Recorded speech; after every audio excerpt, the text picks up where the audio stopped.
Well, it's good to be back in person finally. Well, it's great to have you back in Ohio. You may not have known it, but for our past several videos, we've been recording separately while I've been at school in New York. We are finally back together again to provide you with another market update. Hi, I'm Danielle Kosick, and I will be hosting our conversation today to give you timely information in regard to the markets that are being negotiated on your behalf. In our recent videos and meetings, we have shared some information about the S&P 500 index that has professionals questioning if this next decade is going to be a lost decade to stock investors. You may have also heard us say that of the past 9 decades, 2 have had negative returns. That is even with reinvested dividends. On that point, I'm going to cut to the chase. Stocks or cash, and why? All right, interesting question. If we had a crystal ball, it'd be pretty simplistic. You know, if we knew stocks were going to go, the market was going to go up, it would be stocks. If we knew the market was going to go down, it would be cash. Unfortunately, we don't have a crystal ball. So in reality, as it pertains to cash implementation, which is what I think I probably want to talk about here, we need to be more specific in how we view the question. We know one thing for sure. Holding in cash right now has little or any value. Why? Your nominal return on cash is zero. As a long-term investor, and that's what I'm speaking to right now, is money that would have at least an intermediate time period to remain invested. Getting nothing on your money is not a great solution. Knowing that inflation is starting to rear its ugly head and it may actually become a problem. And if your nominal return is zero and you have inflation, whether it's 2, 3, 4, 5%, that means that your real rate of return then becomes a negative 2, 3, 4, 5% if you're holding cash.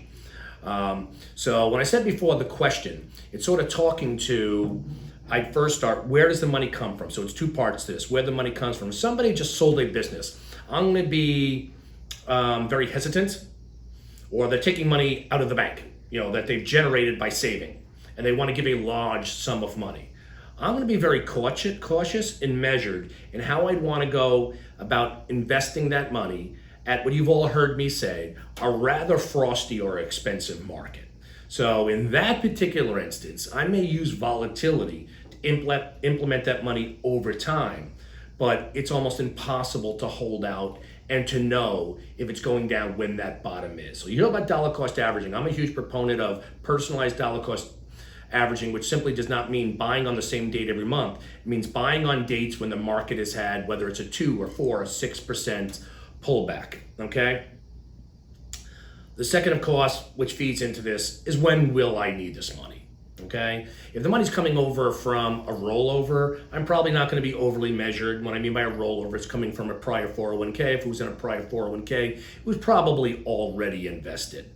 So if it's coming over from a rollover or if it's coming from something else and I do not need this money for a very extended period of time, I actually have a pretty cool example, a story that I like to tell you that may put some perspective to the question. As a long-term investor, I would have to share that holding cash is a much bigger risk than a future drop in the market. So the example that I just mentioned that I wanted to share is, say for example, I have $100,000 in cash today, and I choose to invest 100% of it into the market. And tomorrow, the market drops 30%. The market from there, at its reduced value, happens to spend the next 20 years rising by an average annual return of 9% per year. So the fact that my $100,000 went down to $70,000 and then made 9% per year, after 20 years from point A to point B, my $100,000 went 100 to 70 to 360,000. Okay?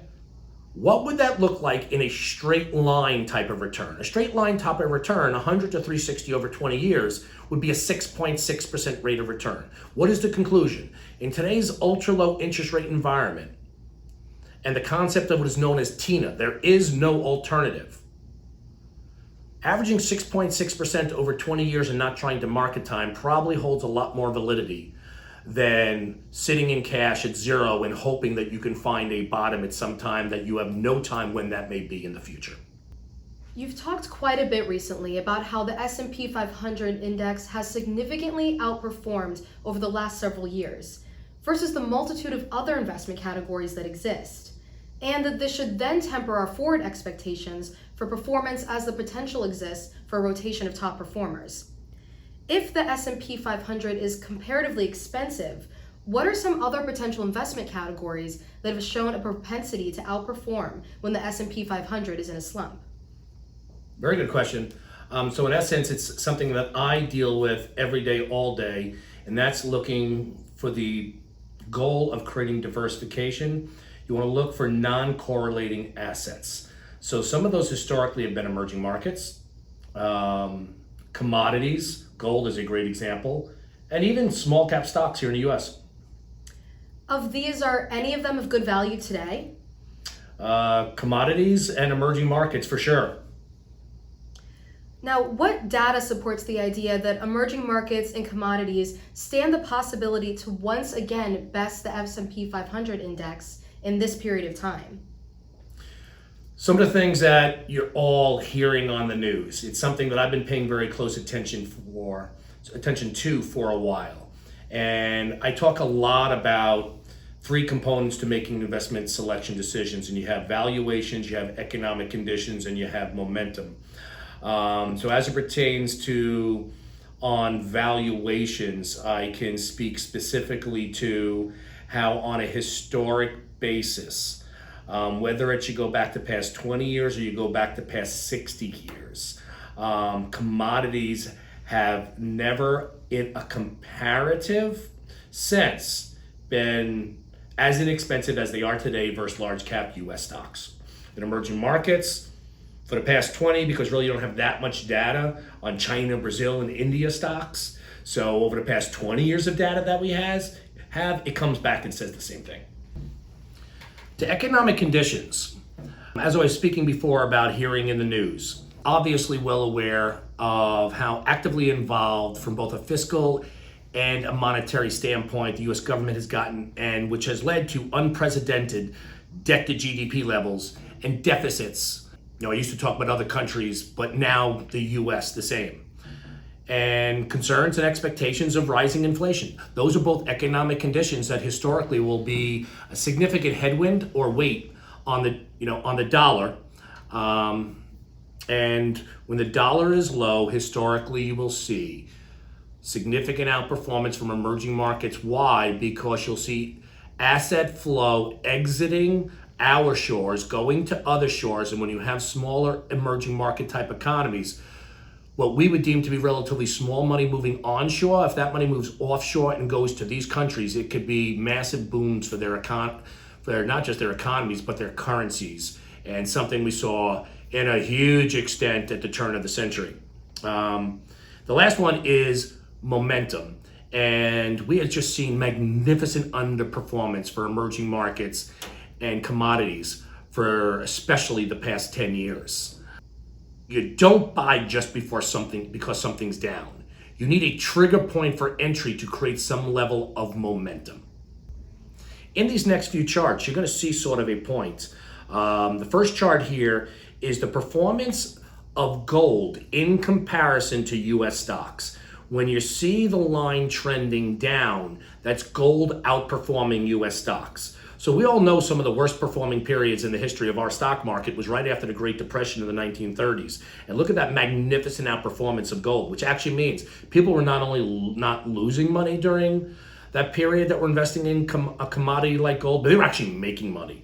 And the same with the inflation periods of 1966 to 1982, which is another magnificent trend that you see down. More recently, you're seeing how these areas have been able to outperform between 2000 and 2008, when the dollar was dealing with headwind because these emerging market currencies were attracting dollars. And during that period, you just saw a magnificent outperformance of emerging market stocks versus US stocks. Thank you for sharing this relevant data and your insights. We trust that you all, as clients of DLAC Wealth Advisors, have found this conversation informative and helpful. Rest assured that all of our team are sorting through the noise to find data points that are both relevant and actionable. with the most important goal in mind being your success. On behalf of all of us here at DLAC Wealth Advisors, we wish you a safe and happy summer. How cheap.